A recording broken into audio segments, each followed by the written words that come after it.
just like you, to help them buy and sell homes. I'm proud to say that my team, the Baker Realty Group, has been helping people buy and sell homes in the greater Sun Prairie area for over 10 years.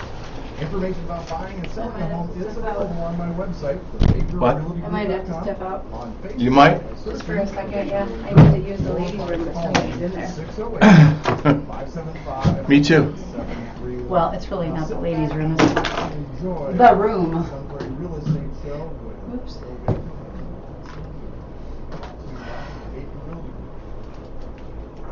Welcome to the Sun Prairie Real Estate Show with your host, Bill Baker.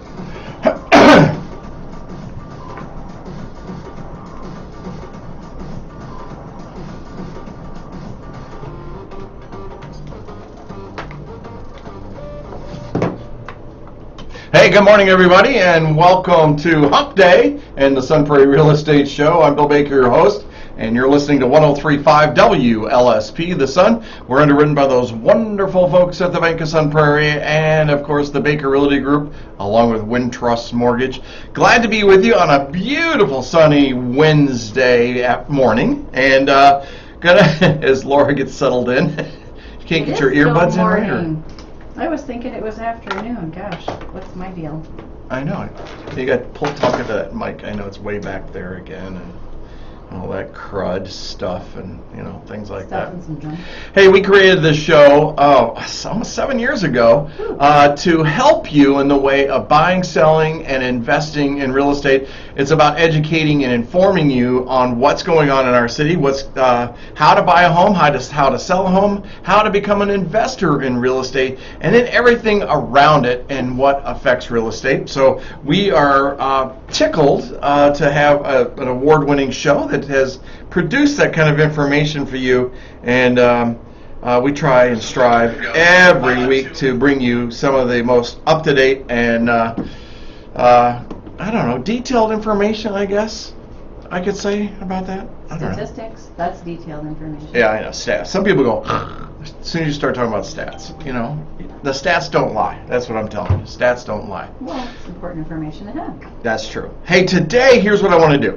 I want to talk about apartments, and let you know that we have Bill Connors, who's going to come in not today, not next week, the 27th he'll be in here. We're going to talk about real estate in Sun Prairie and also about the apartments and the amount of apartments that we have. Bill Connors is the former president of our city council, District 2 Alder also, and very knowledgeable, and also executive director for a building association, and we'll get into that later. But we're going to talk about this because the apartments has reared its ugly head again, and the NIMBYs are all around us, and that's not in my backyard, baby. No, baby's not. I added that.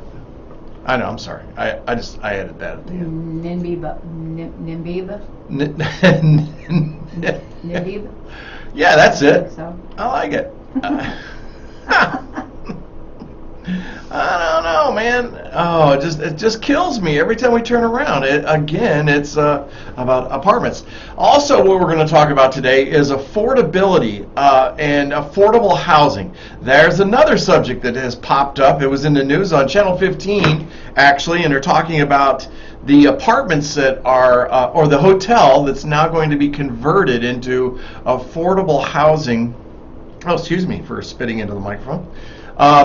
What happened and where this comes from was a text or a Facebook stream about these affordable properties, supposedly, and I had to comment on it. I had to comment, and when you hear the numbers and you hear what these are going to be, you're just going to shake your head again and go, "What? Not again?" Because it's absolutely ridiculous. Diane, good to see you. And saw you working out. Diane Trower saw you working out the other day. Nice job. Thumbs up. So we got some things to talk about. Also want to talk about the condo market. How's our condos doing? And what you're going to find out is that if you've owned a condo in the last couple of years, you are a happy feller or gal. Or gal. Yes. You're a happy person. No, I didn't say that. I said Fine. fella or gal. Okay. How's that? Because it's more fun to say. Gal. And fella. and fella. Lots, we're going to talk about lots. I think it's going to blow you away. So let's get into the show. Let's talk. If this show would not be what it is today, if we didn't have this amazing lady sitting across the table from me on her cell phone as she's answering questions and all that, Laura Stanfield from Wintrust Mortgage. Good morning. Morning. You came in hot this morning. Usually. Casey James, WIBA used to say that all the time. You're coming in hot, coming in hot. I miss Casey. I miss Casey too. Wouldn't it be nice to get him over here? It would. I know. See him on Facebook. That's about it. Casey James. He's a cool guy. He's a great guy. Where are we in this crazy volatile market and with interest rates right now? Mortgage rates. Woo! Well, that's one thing I'm looking at here this morning. We are on a definite roller coaster ride. The market's going crazy right now. Why? What is happening?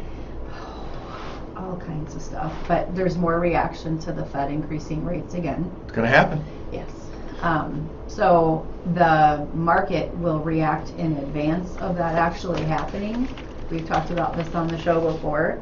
So the Fed will announce that they're probably going to do whatever, and it's going to be probably one similar to one we just saw not that long ago. What was that, a couple weeks ago? Yeah.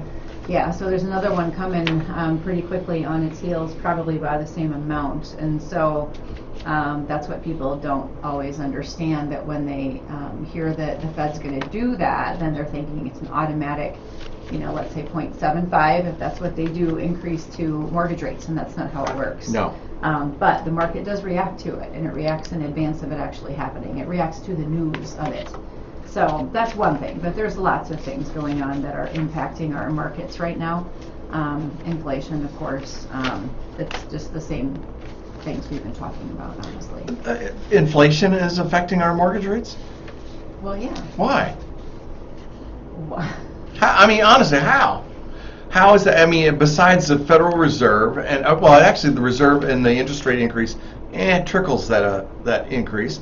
But it's the mortgage sell-offs that the Fed's doing that nobody talks about because they're so damn upset and concerned about Trump and what he did and all that they don't talk about the important stuff about interest rates. Well, I think and mortgage rates is important, but we won't go down that road right now. That's very important. Yeah. But anywho, I think rates are more important. Lower rates. Disagree. But anyway, we've talked about this many times, but not everybody is listening to every show either. They should be. They should be. We should be. I know. Right? If they're or smart. go listen to past shows, because we have talked about this a lot. That's true. Yeah, it is about what's going on with mortgage-backed bonds. The buying and selling of mortgage-backed bonds. That's what's going to determine what's going on with first mortgage interest rates.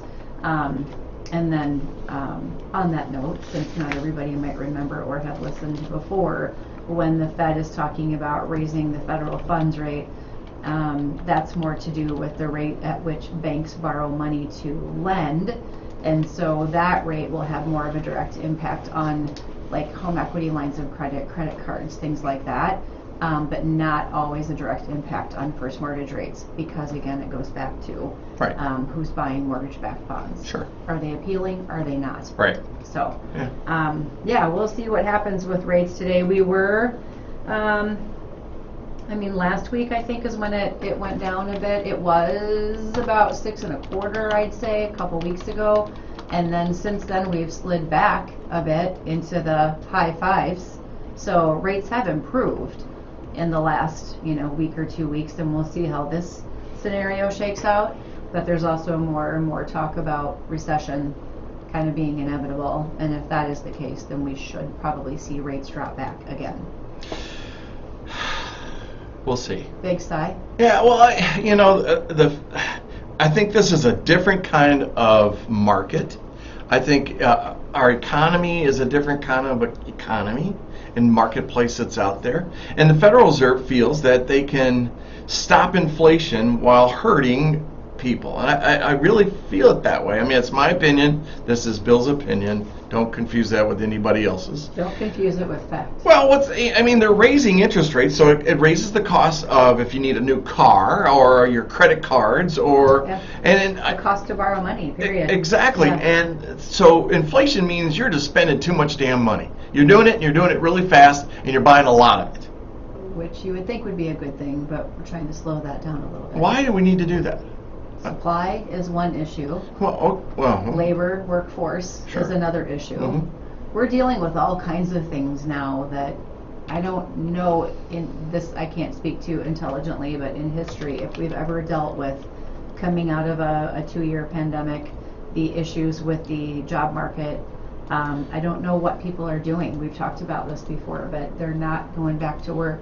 And I don't know why. I don't know how. I don't know what they're doing. There's no other stimulus money available right now. So I don't know. I don't understand it. But we've been talking about supply issues for, 2-3 years now. 3 years, Sure. I think, going on. right. So all these things are really tying into it. And then consumer confidence, consumer spending. People got tired of being locked up for a couple of years and decided, I'm going to go spend. I have money, I'm going to go spend. But it's really all kind of counterintuitive because some industries did really well in COVID, some struggled a lot. But either way, everything costs more, costs a ton to fly, costs a lot to drive because of gas prices, although those have come down recently. And then we have people that aren't necessarily going back to work, but yet they're in the mood to spend money. So it's just a really interesting, what's the word I'm looking for? I don't know, amalgamation of all kinds of just stuff that's kind of unusual, and we're all trying to figure it out. Federal Reserve, I don't know, I choose to believe they're doing what they think is best overall for our economy. Whether or not that proves to be true, I don't know, but they're trying. Yeah, trying doesn't cut the mustard. I don't know that anybody really knows, as part of my point, how to handle this, how Right. to fix this. Right. No, I get you. I get you. Even the best of the best, Right. You know? Exactly. economically speaking, I just don't know what the answer to this is. So it might just be some trial and error that may or may not work out. It's not a good plan, but it might be the only one they have. Well, we'll see what happens. But we know that the interest rates, the adjustment that was made has not slowed down real estate. I mean, it's kind of accelerated a little bit. We have more inventory. Have more inventory. But it's not because it's longer, it's because it is people all of a sudden going, okay, I need to sell my house. And it does take a while to catch up, and we've talked about that a lot on the show too. Whatever's going on in the moment, it just seems like it takes people a while to understand it and to act on it. It's just human nature, maybe, I don't know. But yeah, we are seeing more houses on the market, which is good. We've also seen a lot of buyers leave the market because of buyer fatigue. Too many offers in, too many rejections. And Right. then interest rates went up, but they came back down a little bit. Yeah. So yeah, it's kind of hard to say what is going on. So the buyers that are in the market right now are serious and can handle the rate adjustments. You know, their pre-approval has been affected. Everybody's has, because interest rates have gone up. But they can still absorb that. It's fine, evidently. They can still do it. So they're having more luck, which is nice, getting accepted offers. And even some with contingencies. Yeah. Oh my goodness. Oh, I know. I just had an accepted offer yesterday that we received. That's a story and a half. That I'll tell you off air. Okay. But it was just really interesting in the documentation, the offer that was written and how it was presented and everything. It was definitely different. But in there we had contingency. We had a home inspection. We had the financing contingency, appraisal contingency, and they even offered a home warranty. The listing agent offered a home warranty on the Really? house. Yeah. See? It's It's getting back to normal, can I Well, say? Not quite there. yeah, But yeah. it feels like it's, which is nice. We need that. Prices were escalating too much, too fast, I think. So we needed a little bit of a correction, and I'm sure the buyers are very happy to have not a lot of negotiating power necessarily. Right. It's still a seller's market. Right. But at least to be able to protect yourself. Sure. With contingencies.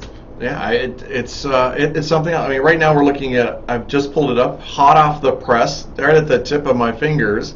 43 homes, single-family homes, are for sale. The median price is $429,900. And now the question everybody wants to know is That's how. a lot of homes for sale. I like it. It is. Wow. everybody usually wants to know how many of those are new construction. Let me pull it up here. Does everybody want to know that? They do, Okay. because we've trained them well. Good. All right, come on, adjust computer. You would think we'd have a good computer. 1, 2, 3, 4, 5, 6, 7, 8, 9, 10, 11, 12, 13 of those are new construction. And so it means a lot of them don't have anything in there, but some of those are ghost listings, new constructions. But so still, with over 30 houses for sale, I mean that's a good thing. It's interesting is that 429.9 is that median price at 429. Of course, the average is 489. So let's don't use that. And for those people that want to know under 350, there are 7 houses under 350. I know. There's of that 7, there are 1, 2, 3, 4, over 15 days on the market, and that's 15 days. over 15 days. Seems one like of them. 15 years. I know. In One the of market we've been in. well, one of them has been on the market for.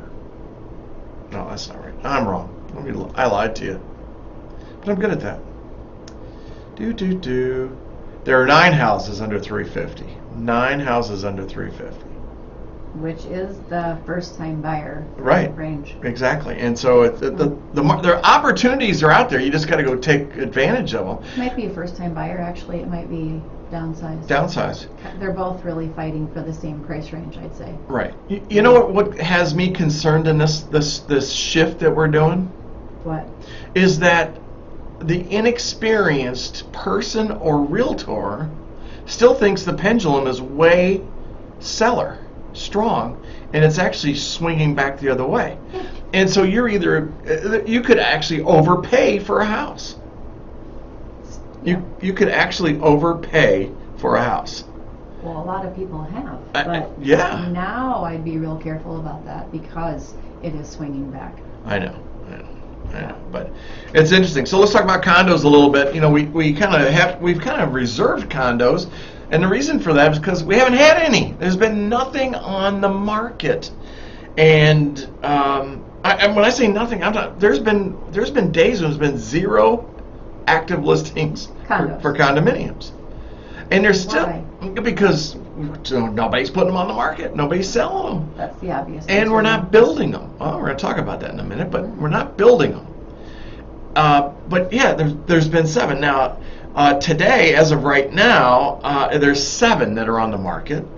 And but here's what I want you to know. So if I looked at just June's numbers for condos, and bear with me for a second, don't get lost and go glazed eyes and deer eyes and all that stuff. Don't go googly. No. 15 condos were listed in June. 13 of those sold for an average sale price of $334,801.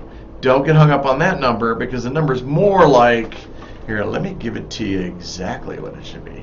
It should be $265,000. The reason for that is there's a few in there that were new construction, and that throws it over the top. So I like the 265 number better.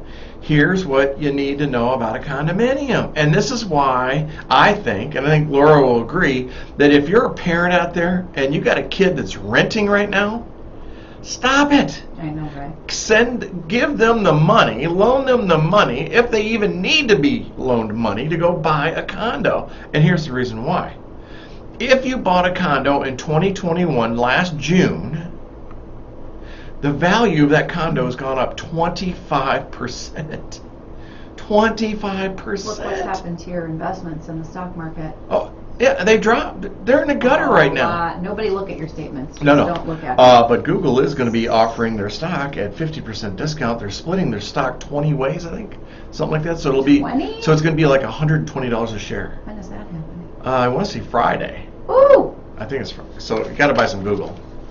I'll buy 100 shares. Just that'd be cool because it's over $2,000 a share. Nobody's buying it, and so they're going to split it. I think it's 20 times or something like that. But that's kind of cool. So if you own your stock, you're going to get 20 times more stock than you currently have, which would be equal to the same value. But so the point I'm trying to make on this is that there's an opportunity for wealth building for our younger generation. It's also an opportunity for you as a first-time home buyer to begin your wealth building, and it may start with a condo that may not be your first choice. Maybe. But it's an opportunity to pay yourself instead of paying a landlord. Yeah, and if you find out about whether or not you can rent out the condo, it might be an opportunity for you to just start with investment property. Mhm. So maybe you buy in it, live in it for a couple of years, Mhm. and then rent it out, and then maybe you've got some equity built up, I don't know, that you can take out in a different way Yeah. and use it to invest in another property or your single family maybe that you were hoping for. I'm going to say this to you also. If you're thinking, if you've never bought a home, if you've never owned a property, it doesn't stop you from investing in a property. Now, here's what I'm talking about. It's that duplex. It's that quadplex. And there's renters in there right now. And we know, this lady knows, that when you buy a property, an income-producing property like that, that the rents that are in there actually help you in your loan process. Meaning you can use it as income. Yes. Mhm. Yeah, so if you're buying it, keep in mind it's different. If you're buying it and there's rent, we can use 75% of the current rent. Wow. If there's nobody renting, hasn't been anybody renting, we could maybe do an appraisal that determines market rent, Uh-huh. and we can use 75% of that number. Uh-huh. If you, though, let's say you buy a condo, and then you find out you can rent it, and you want to buy something else, it isn't that you can necessarily use automatic, like, hey, I'm going to leave my condo, buy this other one, I'm going to charge $1,100 in rent. We can't automatically use that to help you qualify for your next home unless you have a history of reporting rental income on your taxes. Sure. And you probably don't. Right. So there might be another way to look at Yeah. that. Can people buy a 4-unit without money down? You're shaking your head yes. People can't see that on radio. Well, Can they do rural housing? rural housing is really meant for people buying their own properties. Okay. But, Well, there might be some, okay, cool. but not a 4-unit. They wouldn't let you do a 4-unit, Or duplex? possibly. Oh my gosh. So there, folks, what you just heard her describe to you is a way for your kid or you to go buy a duplex, have part of the rent, what's the word I'm looking at? Not directed or applied to your mortgage Mhm. As income. as income, and probably buy it with no money down. Well, what you could do, I would more say WIDA would be a good option for that. But again, not a 4-unit, Oh. a 2-unit. Okay. You do have to owner occupy, so you do have to plan to live in one of the units, one of the 2 units. But WIDA does allow you to do that, and you can utilize they call it down payment assistance, but it's really second mortgage. But they keep the payment pretty low and affordable, and you can pay it off anytime you want. But that would be a way to do no down payment Yeah. and still start building wealth via investment. So I don't care how long you've listened to this show, and hopefully you've listened to us every week for 7 years. And but what I need you to know is that you can be making money, Matt Steinmetz. You don't always need 20% down on a rental property or an income property. And this is where you also have to work with a realtor and a lender that understand this. Because I can guarantee you could talk to 10 different real estate agents and they'll give you 10 different answers, but the real answer is what you've just heard on this radio show. I like how you said that with emphasis. I can guarantee. Granddad? Well, people are, we got to help people out here. And right now in this economy and that, especially in the rental market, Yeah. there's a place to make some money. Yeah. I'm not being immoral. I'm not being thoughtless. I'm not. No. It's a good No. way for you to Yeah. be a landlord, help people in what they're doing, give them a great place to live, and have them pay your mortgage. Mhm.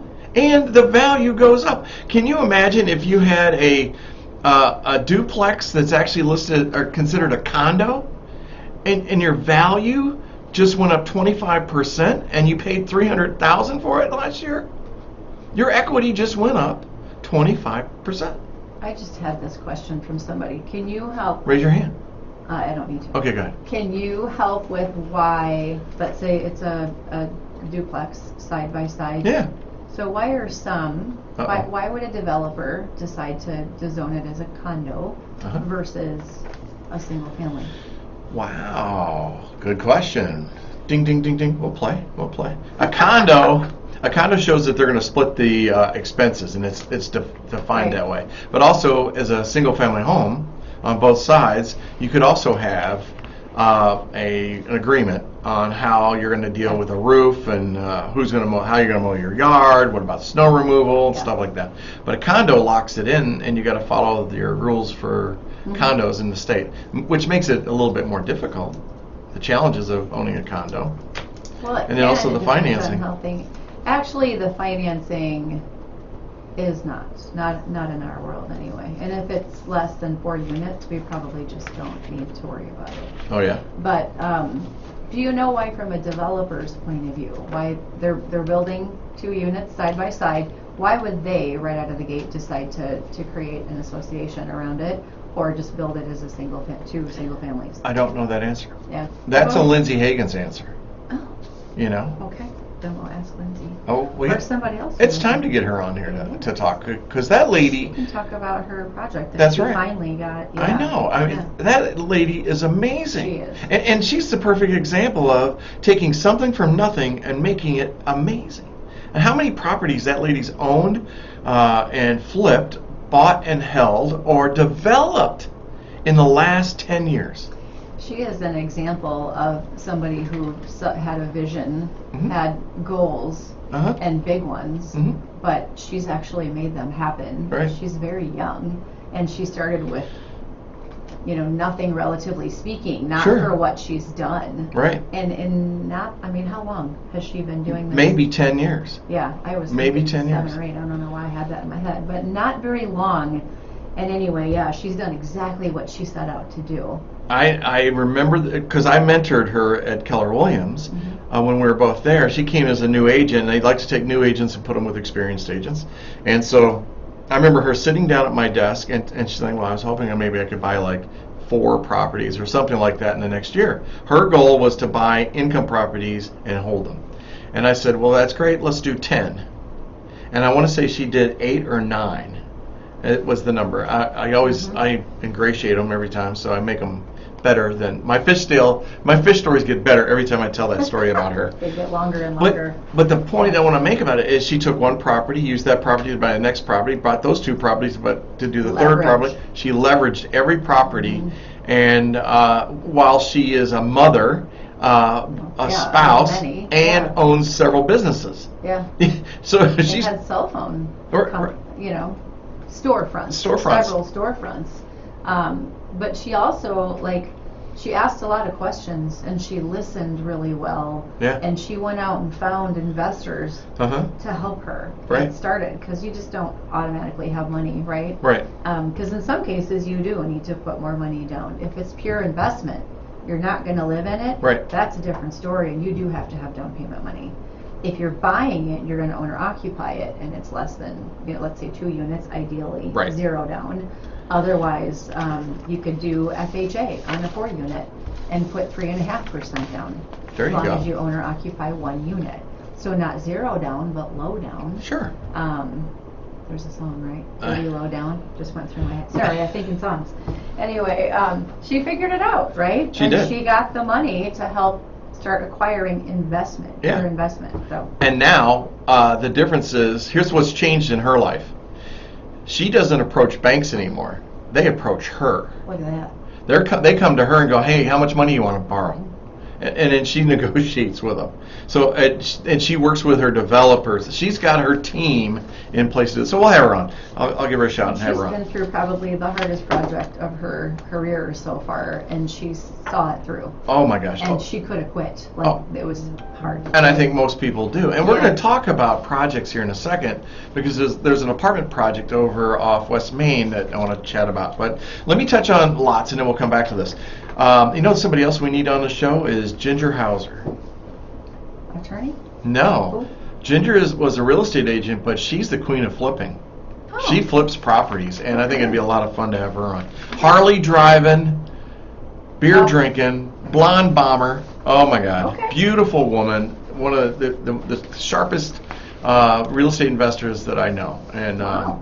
yeah, but so let's talk about what I wanted to do is wanted to go and see how many lots have sold year to date compared to 2021. I also wanted to find out what the average sold price was, and then break it down a little bit. So here we go. So year to date, 35 lots. Right now, there are actually 90 lots that are actively listed, but only 84 are available, with a median price of $117,000. The average acreage is 0.25, and if I looked year to date, there's been 35 listed year to date.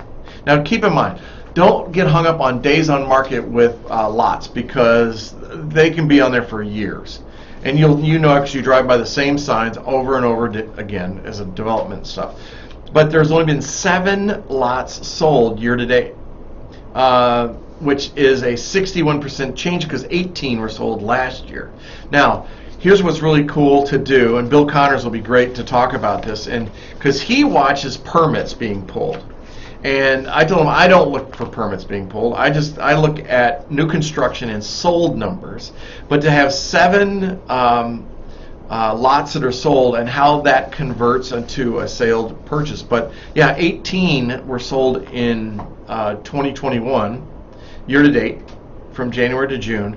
Here's the difference. Back in 2021, the average lot price was $133,157. Wow. The average sale price today is $241,600. 81% change. Yeah. That's because it's factoring in Serenity Estates and the high-end lots. Nope. There's been good thought on that. There's no Serenity Estates in there. Where are these then? Because these are Okay. definitely higher-priced luxury lots. Well, there they are. They're hiding underneath these there. right How here? about that? So there's one. This isn't 241.6. I know, right? What am I looking at here then? These are just the 7 that have sold, and that I pulled up. These are the ones that I broke down here. But Providence, 67,500. Town Hall Crossing, we know that's probably Habitat for Humanity, 69,000. Oh, yeah. Carriage Hills Estate, 75,000. Here's the one I want to see if you. I wrote a little cheat sheet on the next to it there. Western Sunset Estates, 94,000. That's over by West Main and Legacy, right on the corner there. Yeah. And then the Reserve, 109.9, and then 124.9. So there's things that are going on. Well, and there's a wide range in there, 60s, 70s, still Right. reasonable. Right. But Yeah. when you get up into the 100+ Yeah. range, now you're talking about building $500,000+ house, Right. at least. That's true. Okay, so I want to shift gears here because we're running out of time. I want to talk about affordability real quick, affordable housing, and I'm going to show you why I tell you it's a political buzzword. It drives me crazy, and when it pops up on the internet especially, I love to respond to it, and it's great that we've got such a great following. So they're learning. That's all I know, is that these people are learning. But so recently, if you saw on Channel 15, it talks about the Madison Plaza Hotel's new owners plan for affordable apartments. It says Madison Plaza Hotel will get a new life as an affordable apartment building. The hotel was sold to developers who pledged to renovate the property and create between 155 and 190 affordable studio 1-bedroom units in its new owners revealed on Monday. They've already taken possession of the hotel and plan to start filing permits for the project soon. They're ecstatic about it, blah, blah, blah. Here's what you need to know about, because it's got a pool, it's got an exercise room and all this. The company explained the apartments, which is described as workforce housing, targets people who make between 60 and 120% of the area median income. It's project that rents for the new. It projects that rents for the new apartments will allow even people on the lower end of the spectrum to spend less than 30% on their housing. So, what does that mean? It sounds great, doesn't it? It sounds great. Why? I didn't read anything in here, so maybe it was and I missed it. But why apartments and why not condos? Well, I'm with you on that. I'm with you on it. I agree exactly. I think that'd be a great idea to do that. But here's the thing, okay? Here's how I responded on Facebook. I said, affordable and workhouse housing are political words that are used. They never give the exact amounts, and I want to know what the monthly rental amounts are going to be. The Madison median household income that I pulled up just by searching on Google, our friends at Google, from 2016 to 2020 said that the median household income was $67,565. Well, at 60% of the median income would be $39,390, and at 120 it'd be $78,678. The question is, again, so how much is rent going to be? Well, does it depend on income? Is that how they're doing that? Well, that's what they're saying. But again, so let's take the low number on this, right? So if they say no more than 30% of the income, well, the lower end of that number would actually be $983 a month. And folks, get this, okay? Get this. Depending on the renovations and what is in the studio apartments, $983, I think, is excessive. And I'm anxious to hear your comments. And go to Facebook. If you're on Facebook Live and you're listening to this, let me hear what you got to say on this, because this is interesting. But just think about it for a second. $983. So if your median income is $39,339, they're saying that you should be able to pay $983 a month in rent. That's for a studio unit. Now, studio is no bedroom. You got a bedroom, living room, kitchen, all together in one, right? Well, right now, in that area over where, now this is the old Holiday Inn, and it's over by the mobile station off East Washington, right down from Sumo Buffet and all that, Sumo Sushi and all that. You know where it is? Right next to Hy-Vee? Yeah, okay, you got me. All right, so that's where it is. Now, in that area, I pulled up some rents, right? And so at Cedar Ridge, right around the corner, about 2-3 blocks away, they rent a studio unit for $995. $995 a month. And if you go to here in Sun Prairie, you're either going to be paying about $895 to about $975 for a studio. And so it's just not working out. Those numbers just don't work out. If I can go to an apartment building right now, and buy rent a studio apartment for $995, that ain't workforce housing at $983. Affordable housing to me, and I'm just a lonely real estate agent playing a disc jockey. Well, I'm lonely because I don't have any listings. All of my listings are sold. I need some, and they're calling me. I just can't find them. But here's the thing is, folks, affordable housing to me isn't $900 a month. It's $500 a month. It's $700 a month for a studio. For one bedroom, I can show you a one bedroom. You may not be able to get it because right now apartments in Sun Prairie, they're full. We're absolutely full. Considering that, now I don't know what the latest is with Epic, but downtown, right, are where these are. No, they're Where east are side. these? East side. Where by what? Hy-Vee. On East Wash. Well, like right a by couple Sumo. blocks off the Capitol. No, this is all the way over on Oh, east side of. Hy-Vee way down Yeah, East yeah. Wash. Yeah. Okay. By yeah, Sumo Sushi. I don't eat You- sushi, so I wouldn't Wait, know. Chinese food? Sure. Oh man, it's great. Chang Chang. We should go there. Yum. So anyway, I guess I was thinking just condos. People want to buy. They want to start wealth building. I know. And, people that work at, Epic, for Sure. example, work a ton. Sure. So I don't know that they really would want a huge space just No. to be close to where action is, start building Right. wealth. Yeah, I don't know. I don't get it. I don't know why they're apartments and not. Yeah. So this is basically for homeless. For homeless folks. This is what it's going to be about. But it's affordable. They're calling it affordable workforce housing. And that's just bull hockey. Because it's not, the numbers don't work. So when you have a politician, I don't care who it is, whether it is Paul Esser or the mayor of Madison, they start talking, or anybody, our state representative candidates, you ask them about affordable housing and watch them just go, and say, what does that mean? What does that mean? What does it mean? Well, how much is the rent for somebody with affordable housing? Then they're going to go, well, it's going to be 30% of the median income. What's the median income? What's the rental amount? Give me the exact rental amount. Folks, here you go. If you can pay $1,500, we can probably get you a condo that you own and you pay less. And guess what? This is the most important. Check it out. You're paying yourself. You're paying yourself. Yeah. So am I on a platform here? A little bit. I know. I What? was just going to look actually because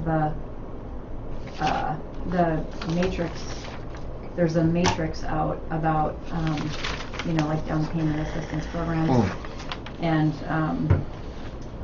per household, what's considered, who can qualify, I guess, for this. So this would be affordable housing right here. Yeah.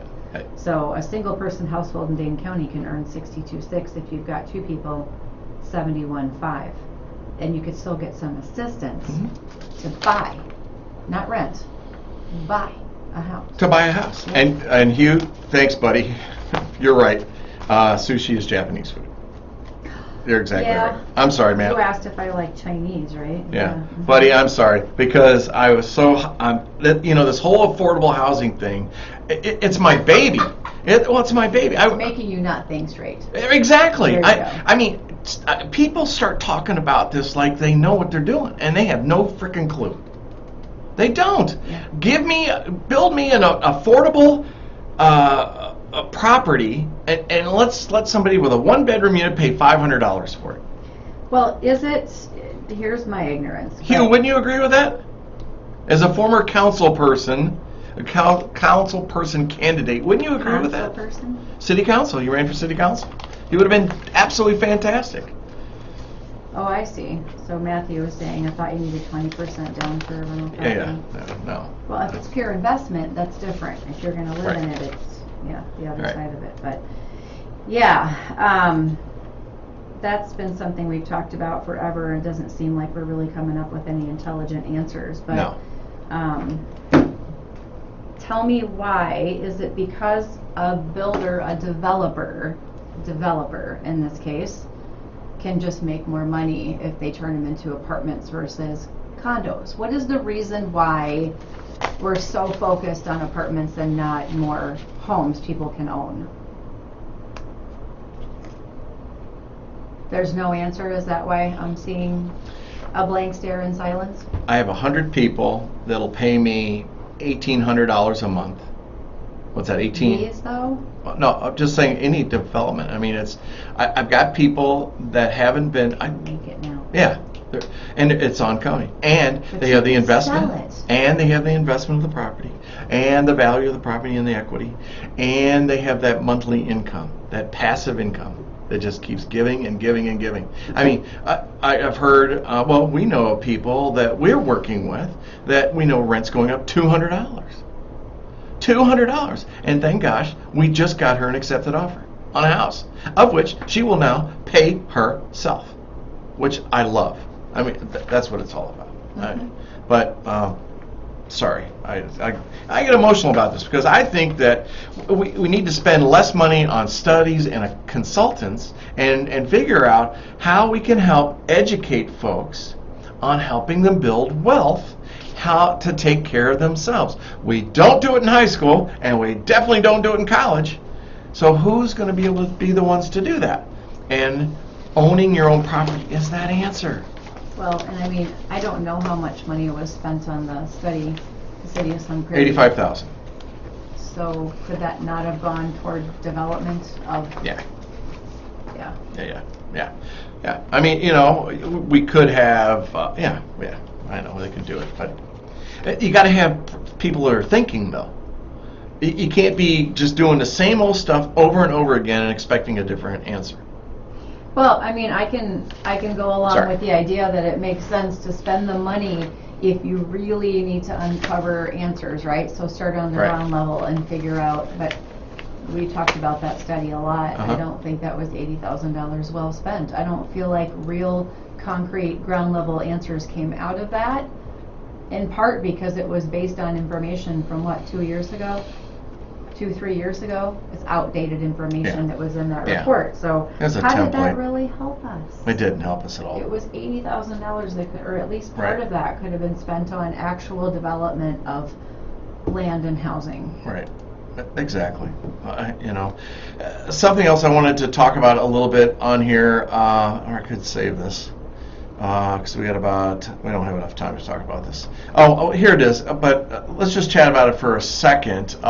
We can't do that. I know. Realtor.com came out with, well, actually, this was reported in, can't remember where it was, but it was on Facebook, and it says, the neighborhood features that drag down your home value ranking. And it was an interesting article, a little post on Facebook, and Ray Yunker is the one that posted this. Now, Ray is a knowledgeable real estate person in the area, and he says when apartment developers and even municipal staff tell you that apartments won't hurt and may even enhance your home's value, look at the source of their data. The NAR analysis is based on data from the census. It doesn't come from the industry puppets organizations like ULI.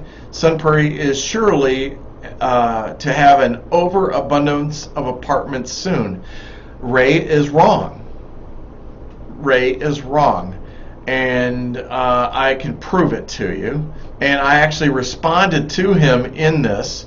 And if I can click on it, and I will tell you what I said about it. Because if we use their information, I can prove it. And I'm going to switch over here for a second. So what I said is the Realtor.com article provides the following statement from the American Community Survey Organization. So I'm quoting them on this. We found that zip codes with a higher than average concentration of renters have lower property values compared to the county they are located in by 14%. The data from the American Community Survey, if we use that median sale price for Dane County properties year to date, which is $14,900, and the median price in the city of Sun Prairie is $385,000 during the same year to date, we find a difference of 7.62%. It's half of what Realtor.com is stipulating, that apartments are affected. So what it's saying here is apartments have not affected Sun Prairie statistically. The 762 is significantly lower than the 14% reported in the article. With further analysis of the west areas in question, including North Thompson, the median price is $521,500. That would be a negative 20.4% compared to the Dane County numbers. Who posted that? I did. You posted that? Yeah, this is all on me, babe. What? Sun Prairie politics only local.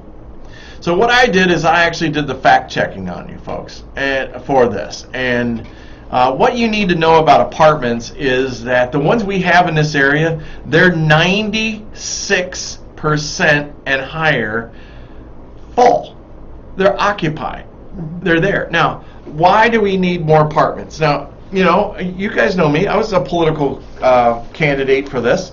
But I'm also a realtor, and I'm also somebody that loves this city and wants to see it thrive and become even better than what it is. I mean, we ooze generosity. The philanthropic side of this city is amazing. We got to keep that going, and our businesses in that. We have to have apartments, and there's two reasons for it. There are folks out there that cannot afford to buy a home. They have to live in a rental property. That's their only other choice, unless they live with mom and dad in the basement. Then they need affordable housing options. Bingo, there's that one. The other side of this is, because the inventory levels have been so low over the last year and a half, that what's happened is people moving into the city to work for American Family or whoever, Buck and Honey's even, they didn't find a house. They didn't have a house available to them, and they had to rent. So they took a rental away from somebody that needs to rent. Some people have full intentions of buying, but they want to get to know the area first, so they rent for a year. Exactly. Yeah, they Yeah. don't need to rent Right. or want to rent. Right. I have friends that were clients of mine that were going to rent. Well, I've had clients that have sold and rented while they go look for another property, because they receive so much equity, so much income from the sale of their place, that even if they can't sublet it, they still make money. And they just go on to the new property and leave it sitting empty. Here's what you need to know. That landlord will take it back and reflip it and increase the rent on it. Yeah. And fill it up. Yeah. So there's no problem with that. And I know that for a fact, okay? This isn't fiction. This isn't something pulled out of the air. I know it for a fact. Yeah, it's happening. So our rentals are needed. Now, what's going on right now is the Fox Point neighborhood is really upset because CF Investments has proposed to develop a 4-story apartment building of 123 apartment dwellings and 2 condominium buildings, and 1 3-story and the other a 2-story, consisting of 62 dwellings at 2701 West Main. Now, this is over by the roundabout. It's right across from Legacy Way. Grand and Main, West Main, and that, and this was already zoned high density. Okay, the plot is zoned high density residential. However, the proposal of such a large complex fails to consider the implications to our neighborhood community, current infrastructure, and nearby elementary and high schools. We are most concerned about the volume of traffic such a complex will produce in tandem with the new high school opening in fall 2020. Currently, this plot is surrounded by 2-lane roads. In addition, the traffic circle at Grand and West Main has had over 100 incidents in the last year, as per the city of Sun Prairie data. They don't want a 4-story building. Now, this is the Gebhardt saga all over again, folks. But the thing is that we need the apartments because we have people that want to live here and have nowhere to go. So do you want them to go to Monona? Do you want them to go to where? I don't know. We want them to stay here and spend money here. Exactly. But yeah, I mean, we need to have a variety of options, right? But I get it. The fact that it's 96, 97% occupied will say to those, we need more apartments because they're full. Right. I get it. Right. We need to have a mix, though. We also need more housing, more home options. And Hugh says it very nicely. There are more people moving into the city or want to move into the city than there are of those moving out. We need to give them somewhere to live. What's really beautiful about what he just said is there's a less number moving out. Why are there a less number moving out? Because it's awesome to live here. Because you live here, of course. Why would you not want to live in Sun Prairie? Exactly. I'm telling you. Great schools, great parks. We've got I was at a meeting, a little information meeting the other night about the cars that are being stolen. Yeah. Larry Tabron was there. He was presiding. He's the pastor. Yeah. And Mike Steffes was there with his guys. And Chris is one of the officers going to be on my show on 2 Mondays from now. But here's Pastor Larry looking at Mike Steffes and saying, I think you've got one of the nicest police departments I have ever met. Your people are absolutely amazing. That's another reason why people are coming to Sun Prairie, because they know they have a livable arrangement that's comfortable and safe. Thanks for saying that, because we know there are naysayers out on Facebook talking about certain areas and what are the police doing about it. Well, I mean, valid question, and there was a post out there recently, I think it was on Facebook, I can't remember, but what are the police going to do about the car stealing stuff that's going on? And then there was a lot of snarky comments, like, I get it, it was kind of an attack on the police department, which I don't think was fair. No. But on the other hand, this is a frustrated individual, and we all have the right to be frustrated. If we're getting our cars stolen and our houses broken into, what's the answer? I don't know. It's not fully on the police department. But I also didn't appreciate all the rude comments that came out of it. Yeah. I mean, understand that this person wouldn't have posted that if they weren't affected by it and upset by it and looking for answers. So that's not Sun Prairie in general, but you're going to have some of that. It's just as normal. I want to say they told us 30 cars have been stolen year to date. 22 of them have been caught. 22? Yeah, and the last 12 have been Hyundais and Yeah. the other one, whatever that other. Kias. Kias. I know. And Kia boys and girls. and people leaving their garage doors open.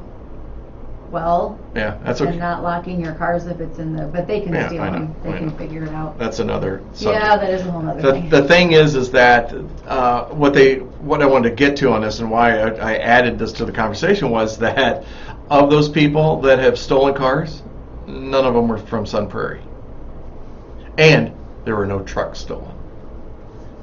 I drive an F-150 if you don't know it. You so. don't drive a Kia or Hyundai No. truck. They do make those? Yeah, I guess know. I don't even I know. know. I don't pay attention Right. to anything. But it was a great meeting. I loved the interaction with the folks in that. But people are coming to Sun Prairie because of that.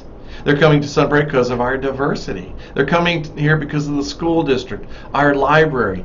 Trust me, the parks and the bike trails are huge. And it's just a very comfortable place to live. We need the apartments. Don't be a naysayer on this. And the question is, why are we building? It's not we aren't building it. The developers are building it. But keep this in mind. Why would they build something? Why would they spend millions of dollars on building an apartment complex? Because it's profitable. Because it's needed. Profitable first. Well, it's the same thing. It's the same thing. Well, if you I don't build, know about that. well, let me give you an example. If you build it and you only fill half of it, is it profitable? No. No. But I'm saying they're seeing the profit, or they Well, wouldn't sure. do it. Well, exactly. That's Yeah. what- We live in a capitalistic society. course. It's called the United States of Let's America. just be honest. Right. Yeah. So, but they're building it because they see a need. Just like Lindsay Higgins, she built that development because she saw a need. Her, yes. Right. Not all are looking at need before dollars. But Well- she, yes, I believe she's looking at both, but I know she really cares too. Sure. Yeah. Well, so if you're going to put a coffee shop in Sun Prairie, do you look at the need or the dollars first? That is a case where it definitely ties. We've got a lot of coffee shops in What about Sunbury. pizza? A pizza place. Oh my lord, do we need another pizza place? in 24 Sunbury? pizza places.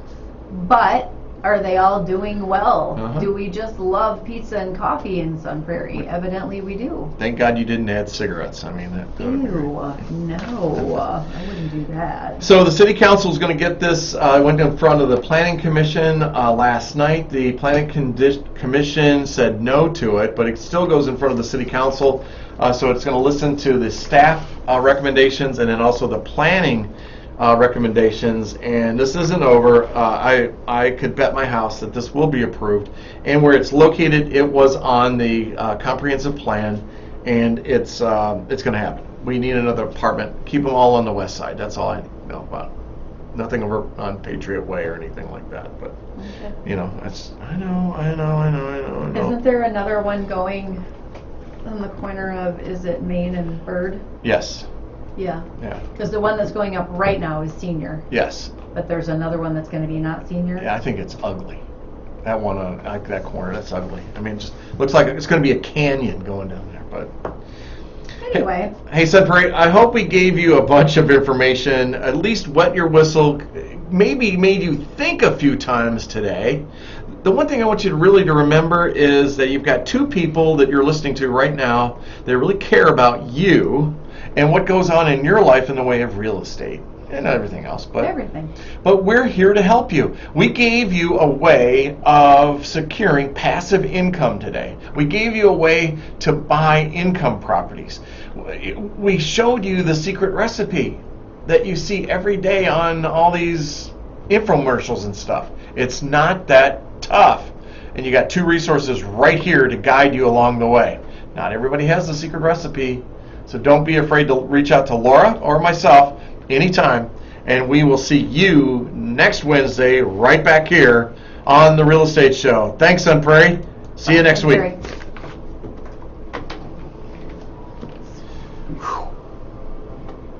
Mouthful? Oh, yeah. I'll tell you something in a second.